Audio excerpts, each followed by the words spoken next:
쪽 예레미야 22장 1절부터 9절까지 말씀 우리 한 절씩 교독하겠습니다. 여호와께서 이와 같이 말씀하시되 너는 유다 왕의 집에 내려가서 거기에서 이 말을 선언하여 이르기를 다윗의 왕위에 앉은 유다 왕이여 너와 내 신하와 이 문들로 들어오는 내 백성은 여호와의 말씀을 들을지니라. 여호와께서 이와 같이 말씀하시되 너희가 정의와 공의를 행하여 탈취당한 자를 압박하는 자의 손에서 건지고 이방인과 고아와 과부를 압제하거나 학대하지 말며 이곳에서 무죄한 피를 흘리지 말라. 너희가 참으로 이 말을 준행하면 다윗의 왕위에 앉을 왕들과 신하들과 백성이 병거와 말을 타고 이 집 문으로 들어오게 되리라. 그러나 너희가 이 말을 듣지 아니하면 내가 나를 두고 맹세하노니 이 집이 황폐하리라. 여호와의 말씀이니라. 여호와께서 유다 왕의 집에 대하여 이와 같이 말씀하시니라. 네가 내게 길르앗 같고 레바논의 머리이나 내가 반드시 너로 광야와 주민이 없는 성읍을 만들 것이라. 내가 너를 파멸할 자를 준비하리니 그들이 각기 손에 무기를 가지고 내 아름다운 백향목을 찍어 불에 던지리라. 여러 민족들이 이 성읍으로 지나가며 서로 말하기를 여호와가 이 큰 성읍에 이같이 행함은 어찌 됨인고 하겠고. 함께 읽습니다. 그들이 대답하기는 이는 그들이 자기 하나님 여호와의 언약을 버리고 다른 신들에게 절하고 그를 섬긴 까닭이라 하셨다 할지니라. 아멘. 하나님께서 예레미야 선지자에게 왕궁으로 내려가서 말씀을 전하라라고 하셨습니다. 내려간다라는 것을 보니까 위에서 좀 높은 곳으로 내려왔다는 뜻이죠. 성전이 있는 곳에서 성전이 조금 더 높은 곳에 있었어요. 성전에서 왕궁으로 내려와서 하나님 말씀을 전하게 하셨습니다. 그런데 이 왕궁에 가서 이 누구에게 이 말씀을 전하는가? 다윗의 왕위에 앉은 유다 왕, 그리고 그 왕의 신하, 그리고 그 왕궁의 문으로 들어오고 나가는 백성. 여기서 왕궁을 출입하는 백성이라고 하면 그냥 일반적인 백성이라고 하기보다는 뭔가 힘이 있고 이 세력을 가지고 있는 그 유력한 자들을 의미하는 것으로 보입니다. 그러니까 뭔가 힘이 있는 사람이죠. 왕으로서 또 그 나라의 여러 일들을 결정하는 그 신하로서, 그리고 힘 있는 유력한 백성으로서 이런 힘 있는 자들에게 하나님께서 말씀을 전하게 하셨습니다. 하나님 주신 말씀은 이거예요. 다윗의 그런 왕위에 앉은 그 유다 왕, 그 신하, 그리고 이 유력한 이 백성들이 정말 하나님께서 주신 그 힘을 가지고 정의와 공의를 행해야 된다. 또 탈취당한 자, 빼앗겼다는 뜻이죠. 빼앗긴 자들을 그 압박하는 사람들의, 빼앗은 자들의 손에서 구원해주고, 또 이방인과 고아와 과부, 사회적인 약자, 그 당시에 세상에서 가장 힘없는 그런 사람들을 압제하거나 학대하지 말고 또 무죄한 피를 흘리지 말아야 된다라고 말씀을 해주십니다. 처음 듣는 얘기는 아닐 겁니다. 이미 하나님께서 여러 번 선지자들을 통해서 뿐만 아니라 모세오경 가운데도 이와 같은 말씀들을 여러 번 말씀하셨죠. 자, 그런데 왜 이렇게 이런 말씀을 다시 이 왕들과 신하들과 또 이 유력한 자들, 그 왕궁으로 들어오는 백성들에게 말씀하라 하시는가? 그들이 하나님께서 주신 그 힘과 권세를 가지고 하나님이 원하시는 대로 했던 것이 아니라 오히려 불의를 행하고 또 약자들을 압제하고 학대하고 또 무죄한 피를 흘리며 살았기에, 때로는 그것들을 방관했기에 이 말씀을 하게 하시는 거죠. 저는 이 말씀을 보면서 이 왕궁을 드나드는 사람들, 왕, 신하, 또 그 백성들, 유력한 자들, 그 사람들이 하나님으로부터 들어야 할 말씀이 있었다라는 사실이 저와 여러분에게도 의미가 있다라는 마음이 들었습니다. 무슨 말씀이냐면 우리 각자에게 하나님께서 주시는 그런 말씀이 있다는 거죠. 우리가 말씀을 들을 때에 너무 뭉뚱그려서 그냥 뭐 하나님 백성에게 또 성도들에게 주시는 말씀이다라고 들어야 듣는 경우도 있고, 아니면 그 말씀을 들을 때에 이건 누구누구에게, 뭐 예를 들면 오늘 이 말씀이라면 뭐 이 나라를 다스리는 그런 위정자들, 뭐 권세 있는 자들, 뭐 나 같은 평범한 사람이 들어야 할 말이 아니라 뭐 그 다른 사람 누구에게 주시는 말씀이다, 뭐 이렇게 생각을 할 수가 있는데요.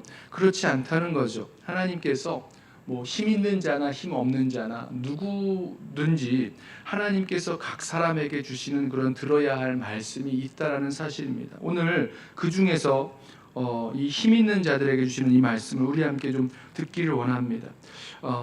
이 분명히 여기에서는 힘 있는 자들에게 주신 말씀, 왕과 신하들과 왕궁을 드나드는 자들에게 주시는 말씀이지만, 여러분 한번 생각을 해보시죠. 하나님께서 이들에게만 힘과 권력과 권세를 주신 것이 아니라 저와 여러분 누구에게든지 하나님이 주신 그 무엇이 있다는 점에서는 공통점이 있습니다.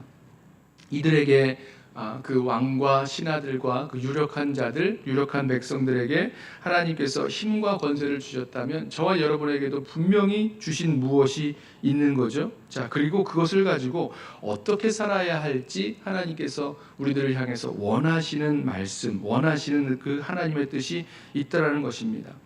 오늘 이 왕궁을 드나드는 그 사람들에게, 왕과 신하들과 그 유력한 자들에게 하나님께서 말씀을 하시면서 하나님 주신 말씀에 순종하면 어떻게 될지, 또 불순종하면 어떻게 될지에 대해서 말씀을 하십니다. 순종과 불순종에 각각 다른 결과가 있는 거죠.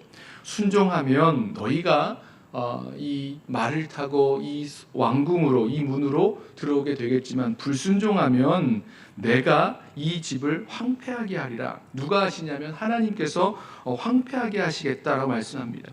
하나님이 이 성읍을 주민이 없는 성읍으로 만들고, 하나님께서 너를 파멸할 자, 너를 망하게 하고 너를 황폐하게 만들 사람을 준비하겠다라고 말씀하십니다. 하나님이 하시는 거예요. 그리고 결국 이 불순종의 결과, 이 아름답게 지어 올린 그 성읍이, 또 왕궁이, 뭐 성전이 다 회파되고 황폐한 성읍처럼 되고 말 것이라는 것입니다. 그러면서 하시는 말씀이 이 말씀이에요. 자, 여러 사람들이, 여러 민족이 여기를 지나가면서 묻는다는 겁니다. 아니, 왜 이 좋은 아름다운 이 성읍이 왜 이런 모습이 되었는가? 하나님께서, 여호와께서 이 성읍에 이렇게 행하신 이유가 무엇인가라고 서로 묻게 된다는 겁니다. 그리고 나서 대답하기를, 그들이 자기 하나님을 버리고 우상을 섬기고 나간 까닭이다라고 말하게 된다는 것입니다. 말씀을 보면서 여기에서 우리가 한 가지 좀 붙들어야 될 게 있는데요.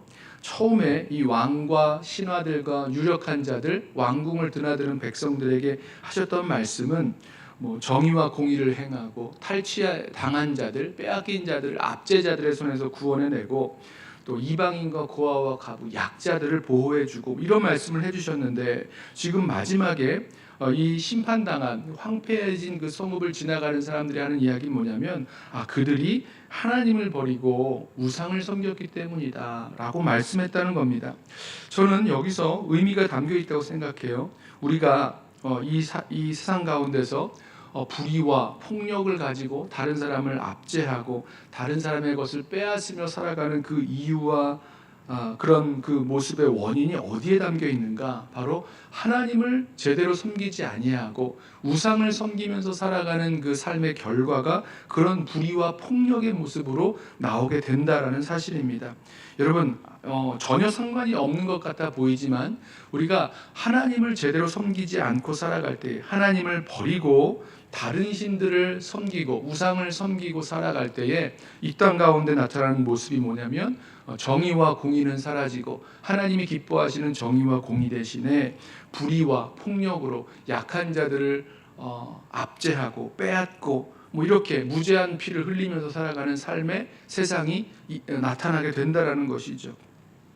자, 그러므로 오늘 우리 삶 속에서 나타나는 그런 불의와 또 폭력과 또 약한 자들을 압제하는 그런 모습이 있다면, 그 원인이 우리가 하나님을 정말로 사랑하고 섬기는 삶을 사는 것이 아니라 하나님을 버리고 또 우상을 섬기면서 살아가는 우상을 쫓는 그런 삶을 살아가기 때문이라는 것 우리 함께 보기를 원합니다. 그래요. 하나님께서 저와 여러분에게도 이렇게 주신 것들이 있습니다. 뭐 세상과 비교했을 때 난 뭐 받은 게 없어, 있는 게 없어 이렇게 생각하지 마시고 정말로 하나님께서 우리 손에 맡겨주신 모든 것 가지고 그 힘 가지고 어떻게 살아가고 있는지 우리 자신을 좀 돌이켜 보기를 원합니다. 그것 가지고 하나님은 저와 여러분에게 정의와 공의를 행하며 살아가길 원하시고 또 연약한 자들 여기 오늘 말씀에 나오는 이방인과 고아와 과부 이 사회적인 약자들, 연약한 자들을 도우면서 그들을 보호하면서 살아가야 될 것을 말씀하시는 것으로 우리 함께 듣기를 원합니다. 또 그 주신 힘으로 하나님 뜻에 순종하며 살아가지 못했을 때에 하나님께서 우리를 징계하시는 것을 통해서라도 우리를 깨끗게 하시고 우리를 변화시키시려는 주님이신 것을 기억하면서 하나님 주신 것 가지고 내가 어떻게 살아가고 있는지 하나님의 뜻을 구하면서 또 하나님의 뜻에 순종하면서 살아갈 수 있는 저와 여러분 되시기를 예수님의 이름으로 부탁하며 축원합니다. 기도하겠습니다. 사랑하는 주님, 주님께서 우리에게 주신 것 가지고 그 힘과 능력과 또 맡겨주신 것 가지고 정말로 충성스럽게 주님의 뜻을 따라 살아갈 수 있도록 우리를 붙들어 주옵소서. 주님 대신에 다른 세상의 우상들을 쫓다가 불의와 폭력과 또 자기의 만족을 위한 삶만을 살아가는 어리석은 백성들 되지 말게 하시고 정말 주님만 사랑하고 주님께 순종하며 주님 뜻을 구하며 살아가는 주의 백성들 되게 하여 주옵소서. 우리에게 맡겨주신 것 가지고 정말 청지기답게 주님께서 원하시는 그 뜻을 구하며 또 담대하게 살아갈 수 있도록 우리 모든 성도들을 붙들어 주옵소서. 오늘 하루의 시간을 우리들에게 주셨고 그 시간 가운데 주님의 뜻을 구하며 살아가게 하셨을 때에 우리를 통하여 하나님의 영광을 드러내며 하나님의 선하심을 또 하나님의 그 풍성하심을 우리를 통하여 이 땅 가운데 드러내며 살아가도록 우리 모두를 붙들어 주옵소서. 예수님의 이름으로 기도드리옵나이다. 아멘. 이 시간에 먼저 오늘 주신 말씀부터